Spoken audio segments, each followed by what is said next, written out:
from this pandemic. Your Excellencies, ladies and gentlemen,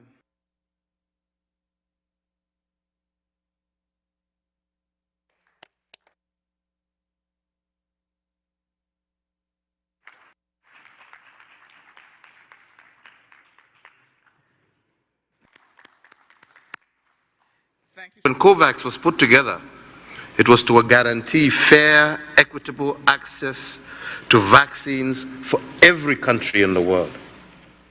This has not been the case.